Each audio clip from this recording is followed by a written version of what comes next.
Here we go.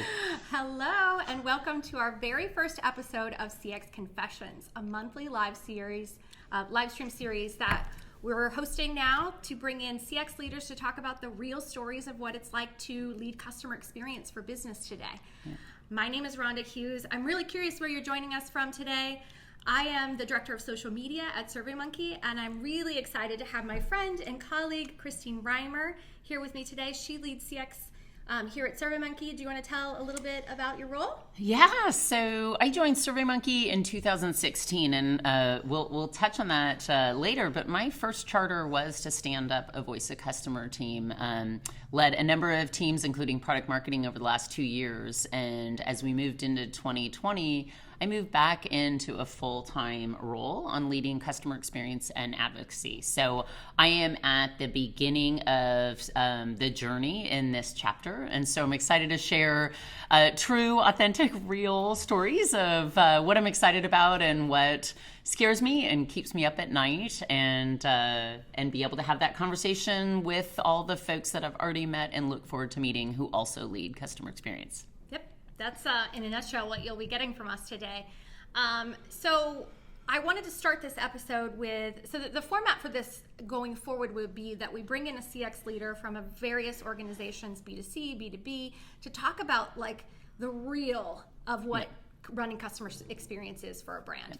That's the struggles and also the successes. And hopefully have a little fun with this. We're starting this first series with the host. So Christine will be hosting the series going forward, and I thought it would be a fun look to put her in the interviewee seat and get to know her a little bit more. So let's start with a little bit about you, more like on the random side as you as a human being. So I have been in tech for a long time, born and raised in the Bay Area. So been here quite a while. You know, whenever that game of random facts you don't know or two truths and a lie, my truth is always that I met the Dalai Lama. I did a lot of travel in my early 20s, and that included a trip to India where I met the Dalai Lama, which was lovely. So that's always my fun fact. And then in terms of current, I've 2 kids, 13 and 15, so I'm in the teen years. My daughter's a dancer, competitive dancer, for anyone out there who's in the dance mom circuit. I'm a terrible one. She is a tapper and a hip hopper. She gives me lots of feedback on how I think it's little swagger, I think is what she says. And my son is like a super robotics kid. So that's outside of work. And then I try on weekends I have a great group of friends that we actually go out to the Pacific Ocean and bob in the water and attempt to catch waves. So anyways, that's my weekend thing. And otherwise, family, friends, staying active. It is here trying to figure out, how I can be of service to SurveyMonkey and help our customers improve the experience. Well, so that actually leads us really nicely into, let's talk about your new role. You talked a little bit about it before, but you were in this role before, or something similar. How has that changed? How are you feeling about this new? Great question. So, SurveyMonkey's been on this really, really fascinating, fun journey over the last 3.5 years since I joined. Really, it was 3 years ago that we asked our customers how we could deliver more value to them. And that's when we started moving that we could deliver more value than just to individuals, to actually organizations. And as part of that, when I joined SurveyMonkey, the objective was to start a voice of customer program. We did, of course, like many companies, have many listening posts. Success had a program, support had a program, product was listening to customers, marketing was listening to customers, but we weren't really thinking about it holistically.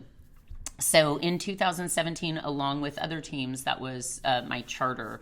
And that chapter, that kind of year and a half, we did a great job of understanding where we were listening, where were we listening and not taking action. A common problem for organizations, they stand up, say, a listening post and product, and then a product manager moves on, or they're no longer as focused on that part of the experience. And so we really did a solid audit. We stood up some new programs. We pulled in that feedback, and we created really thoughtful reports. The problem is, and here we'll just go straight into confessions, and it is always scary to share where you fail. We did a lot of great work. The challenge was we did all that work. We did partner cross-functionally, but we ended up kind of emerging with these reports. And, Rhonda, we're halfway through the year. You've already got commitments and you've got a roadmap. And I'm showing up to you saying, Rhonda, I have these great insights for you. You need to change what you're doing and you need to build these things or fix these things. And so the traction on action was just not where we wanted it to be. So we did make progress. We did have an impact. But relative to sort of the analyze part of the program, the action part was the part we really struggled with. Yeah, I've heard that from other CX leaders as well. Yep. It's a difficult space for sure, and that's actually part of the reason that when we started talking about what can we bring to the CX community that's going to be helpful, this CX Confession series was one of the things that came out of that. Is how do we start to have discussions around the challenges? Also, just give us a space to say, like, people don't have it all figured out, because I think there is a little bit of that, imposter syndrome of you must have everything figured out, and I'm over here duct taping things together. So, can you tell me a little bit about how that feels for your new role and how you're approaching it differently? Yeah, I mean, that's it's super true, and there's so much content out there. If you are in the CX space, you are slammed, with multiple conferences and conversations and frameworks and reports. And in a way, while it's there to help you, and sometimes it can just feel like, oh my God, my program does not have 96 steps. I don't have a 20-person team working on it. So, and that's a bit where I think we bit off a lot. And we've been starting to play, and we've been hearing more folks talk about waterfall CX or, these just big frameworks with these assumptions of big teams and really long cycle times of planning, and execution is way down the line. And that's just not the way business works. So, as we, in 2019, for those that don't know, SurveyMonkey made 2 key acquisitions and partnered up with 2 world-class customer experience organizations. Usabilla, that helps organizations listen to the digital experience, so across apps and websites. And then Get Feedback, which is the #1 customer feedback platform for Salesforce. And so as we found ourselves in Q4, suddenly we had this amazing suite of products to help CX leaders with transactional feedback, and it's prompted on events or time. We had an ability to do relational with a really strong Salesforce integration, and we had the ability to listen to the digital experience. And with that, it was, hey, Christine, we want you to move back into this role with 3 goals. So 1, set up a customer experience program that is holistic, that is cross-functional, and improve SurveyMonkey's customer experience, the experience we deliver to our customers. So that's first and foremost. The second goal is, as you're doing that, you are customer zero. So if you run into problems, if you are struggling, rather than sort of being frustrated, embrace it, because if you run into those problems, it's arguably that hundreds of customers are in a similar position or will be in a similar. So stop. Have the conversations with the product team, the engineering team. Think about what content, what guidance you're missing as you navigate. So that's the second charter is contributing to our CX team. And then the third charter is this, which is take those stories, that opportunity to meet with other CX leaders, pull them into the fold, and let's have real, authentic conversations on what we're calling agile CX, approachable CX, real CX, practical CX. CX is which I see in the smallest and the largest organizations are small teams starting from where they're at and moving towards that continuous improvement, getting better mindset. So you have kind of a meta jump. I do. It's and I am still I'm say 2 months into it. Has it really been 2 months? Yeah. Well, we officially started in January, but I was getting the ball rolling in December. And, honestly, the difference from 2017 to now was this time I started from a place, okay, none of us get into customer experience because we want to be great askers or survey, questioners. none of us get into it because we want to analyze for the sake of analysis and develop reports. We get into it to actually make a difference, right? We get into it because we want to improve the experience. We want to make it easier for our customers to work with us, lower that effort. And so I sort of, when I started here, I flipped the script. I'm like, I am not starting from an auditing and thinking holistically of all the spaces where we need to be listening to customers and thinking of all the analysis. I started from the place of how do we in 2020 actually move the needle on action?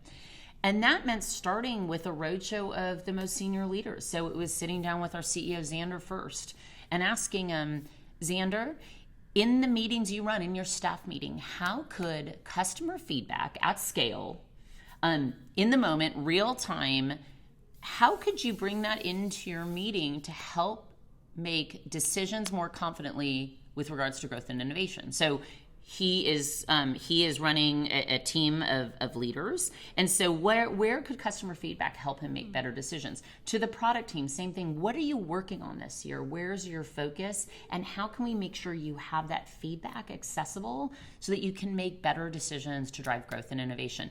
So it was kind of a backwards way of looking at it, but I kept coming back to, and even in these first couple months, are you asking questions? Is that question going to help you drive action? Right. Because if it's not, or if you don't have the right data set to drive action, it's this really like North Star beacon. If it's not driving action, is that the place to focus? And so that's really That's a really good question. But it's I gotta say it's a little uncomfortable sometimes because you see there's the shoulds, or it's such a long list of I should, and I keep coming back to, how are we as a team going to move the needle?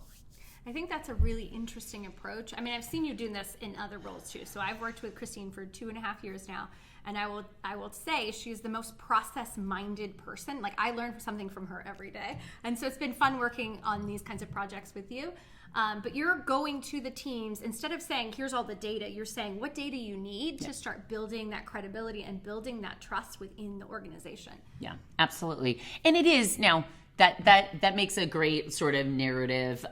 You still need to say, do I have the fundamentals in place? So most organizations, we, if I think about my cross-functional core stakeholders, there's success, support, product, and marketing, and I have this little wheel that I play with that I talk about all the time. So, in our success organization, there is no doubt they have a relational net promoter program to understand what is the perception overall of our organization based on their experience. And so you need to make sure you have table stakes and understand overall impressions and what are the key themes coming out of that.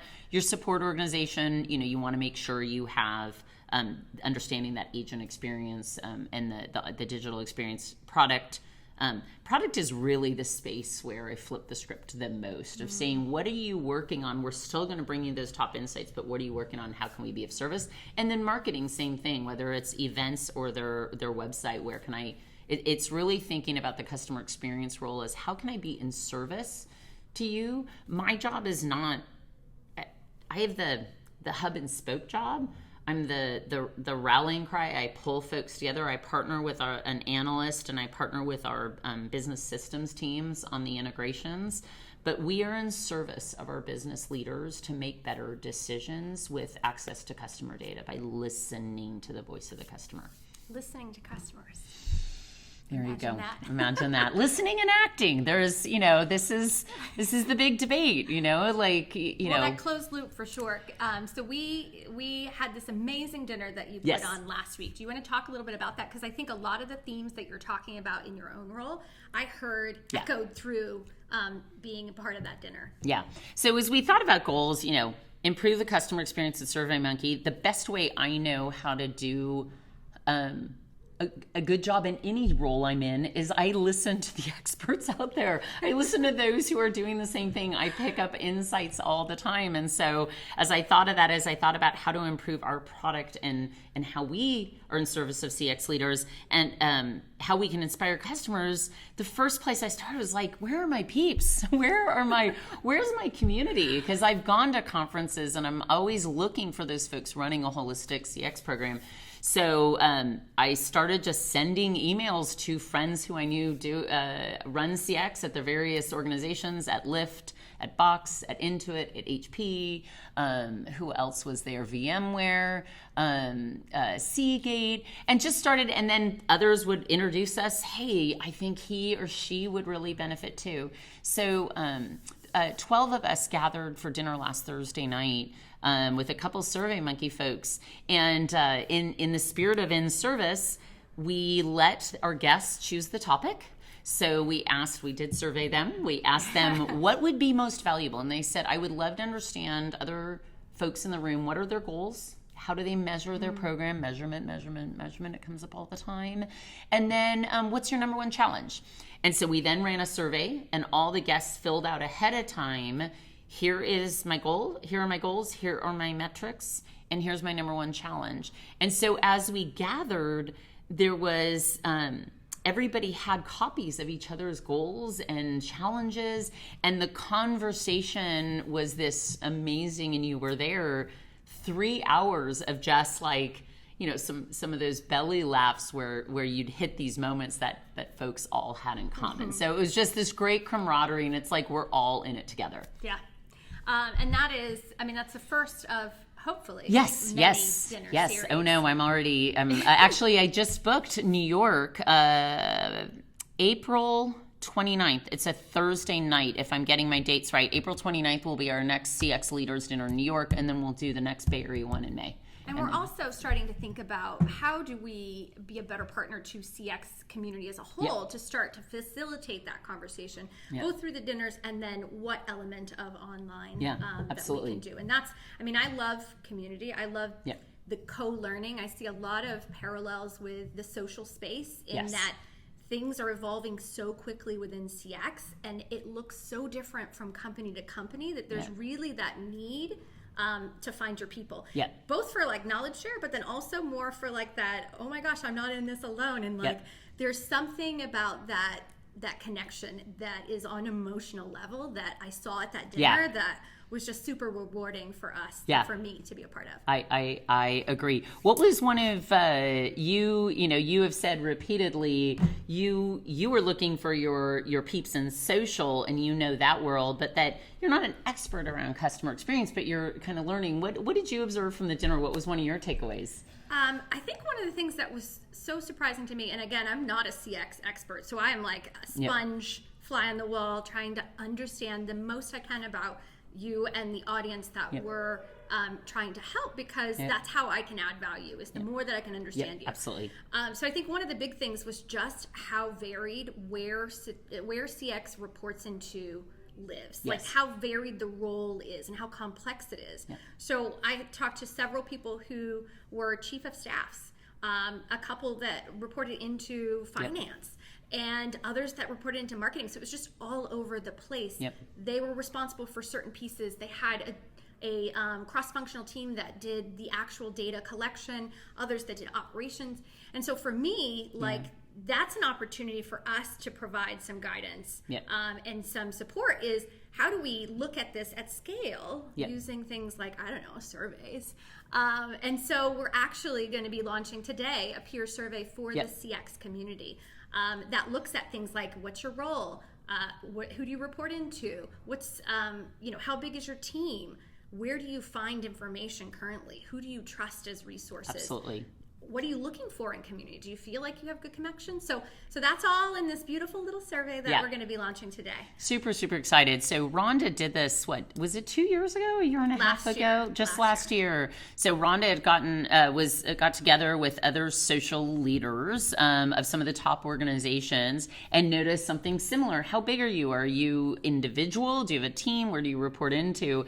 And I remember you just saying, I would love this information, and so I'm just going to ask. And when I ask, I'm going to share out the results, because it can help us all. If you're a team of 1 and down the street it's a team of 10, that may or may not influence. But when folks are benchmarking you against others, it's how do you resource, what are your objectives, etc. So I remember when you did that, and it was just small and scrappy. How many respondents did you get?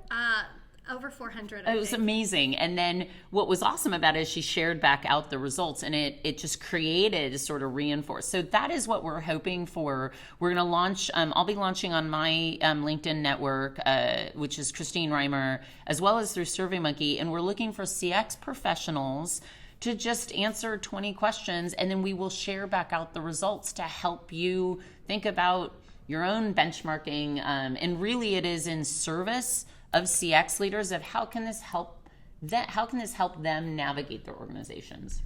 If there was such a thing as a fangirl of surveys, like peer surveys are my thing, because I love the community element. I love that, like, the more people that put something into it, the richer the insights that you get out of it. I mean, personal experience, it was super helpful for me to do within my network, and I'm hoping that we see the same thing from the CX survey.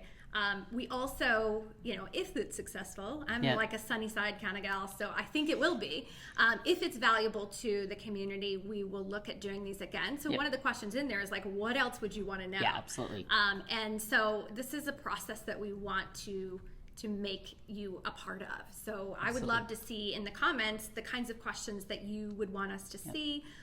Also, as we're thinking about CX confessions, I would love to hear who else is doing really cool things in the CX space that you would want to hear more about or hear more from. So definitely add the comments about that as well. And this survey was written based on our experience at the dinner last week. So there were themes,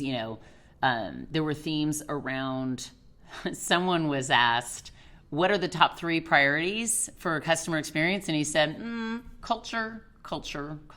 So there's questions around and lots of conversation on culture of customer centricity. How do you define that? What does that mean? We did a great working session in Portland yesterday with a cross-functional team, pulling in a bunch of leader feedback on how do you define it's such a subjective term? So we're playing with that. That's in the peer survey, is to try to tease that out. What does that mean to folks, and how important is that? Business systems, we heard that, the moving data, folks who are at companies that have been acquired or have acquired others. We talk as customer experience as if it's one customer, one journey, and you've got these clean, beautiful CRM systems unified, don't have multiple instances. So, that understanding from our peers, how much that plays into the role, it's certainly playing into my role, and I heard it from a number of our peers. And then the third element we heard from the dinner, that really came up over the last couple of days as we were working through culture of customer centricity, is that CX programs, they need to be measurable. It's the way you can benchmark yourself against others. It's the way you can see you're improving over time. So customer experience management is about doing something about the impressions you leave on people and improving it over time, right? So wherever you are, you want to be getting better. And measurement helps you do that. But if you want to motivate and be a catalyst and drive change in your organization, very few people are motivated by moving from a 37 to a 45, right? I mean, what does that mean? And but they are motivated when they know that they're having an impact on people's lives and improving that experience, and that's where the emotions. So that was the other thing we heard out of the dinner, is the importance of the storytelling and the emotions in the customer experience program. That's on my mind a lot as I think about the data and the systems and the listening posts and those big insights, is then how are you integrating storytelling and bringing my good friend Chase at Box, I always learn things from him. He said, it's not the number of the customer, it is the voice of the customer. Voice is about words with emotions and tone. And so those are some of the themes in the dinner. That's in part why we wanted to start this conversation of CX Confessions, is to be able to hear from others. I'm so excited about our March guest we've already booked. And then the CX peer survey, what we're hoping to do is provide you back with the data. Do you want to give a little preview of next month? I do. So we are the number one customer feedback platform for Salesforce. Get feedback, that all the leadership came out of Salesforce. It is a deep integration that triggers out and pulls in. And that means that we have a really special, wonderful relationship with Salesforce. So I had the privilege of, in the beginning of January, joining our executive team for a day at Salesforce. And I met Tony Rodoni. And Tony leads customer experience at Salesforce. Every time I bring up his name, I mean, people are like, there's just adore Tony and the work he has done over many years and the work he is doing now as their CX leader. So following that day, I said, would you be interested in coming and joining, be my first guest? And he immediately said, I would love that. And what I loved about him is it was a similar approach, just authentic and real. What are the things that he feels proud of? What are the things he's struggling with? And so I'm really looking forward. That is March 24th. Yes. Tony will join me here, and we'll have a conversation of what's it like to run Salesforce's customer experience program. So really looking forward to that. I'm sure there's going to be some really amazing insights. Yeah. I'll be behind the scenes over there producing. Absolutely. Not usually up here in the front of it, but it's been a really good treat. I hope that you guys got to know Christine a little bit more because she'll be hosting this series going forward. Definitely leave some feedback for us. How can we improve? Because we're all about the iterative process. Let us know if you have some ideas on how we can improve and other kinds of speakers that you'd like to see. Also, please take the CX survey that we're going to add to the comments. And with that, I'm going to say thank you. Awesome. Yes. Yeah, absolutely. Thank you guys so much for joining. Yes, reiterating, Rhonda, please share feedback. Please share that survey. If you're not a CX leader, but you know who is in your organization to get, I would love to match the respondents you did and be able to provide back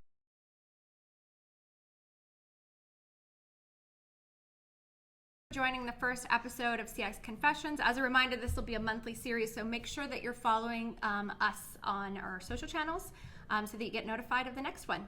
Awesome. Have a great day. Have a great day.